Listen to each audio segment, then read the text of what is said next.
Welcome back to Nasdaq Trade Talks. I'm Jill Malandrino, Global Markets Reporter at Nasdaq. We're coming to you live from Inside ETFs in Hollywood, Florida. And joining us for this segment, we have Noah Hamman. He's the CEO of AdvisorShares. We're going to take a look at volatile cannabis stocks and ETFs. It's great to have you back with us.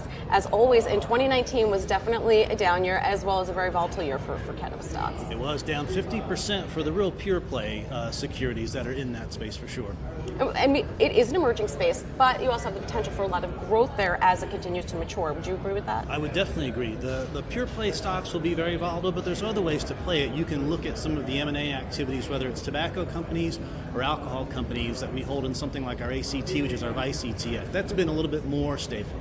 Yeah, and it was the only cannabis-focused ETF to provide positive returns in 2019. Is that because it's more diversified and not necessarily only pure play stocks within the ETF? Right, absolutely. So it won't have the big highs and the big lows, but it was up 19.75% last year, so lagging the market, but compared to down 50% in the other pure cannabis category, a big difference. Yeah. Well, what do you think some of the hurdles are that the issuers either need to get over, or just the investing landscape in general to accept cannabis as a real space and provide those investments? It's going to be the regulatory piece, right? So whether it's federal legalization, decriminalization, a good solution from a federal banking perspective, until those things are worked out, you'll see a lot of volatility in the space. But people are very bullish about states approving it, and U.S. being the biggest growth space for cannabis going forward. Right. It's really interesting. Right now, you can't have a conversation without mentioning ESG. Right. Cannabis stocks, is there any pushback there because of the ESG wrapper? So surprisingly not, because people see it as an organic solution to fix certain issues, right? Even though in some ways you're ingesting smoke into your lungs, right, relative to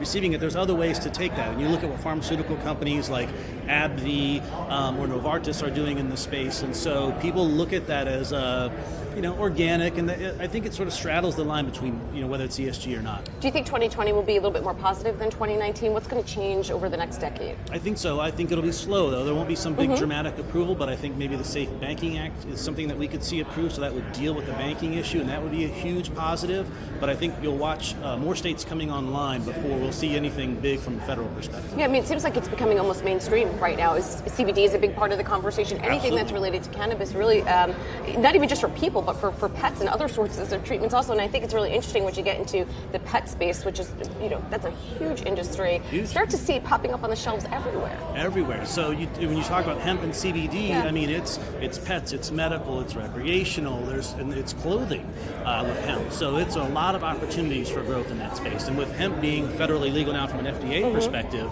you see that space growing like crazy. I have hemp lotion at home, so it's Nice. One of the consumers there. Great to see you as always, Noah. Thanks for dropping by. And thanks for joining us on Trade Talks. I'm Jill Malandrino, Global Markets Reporter at Nasdaq.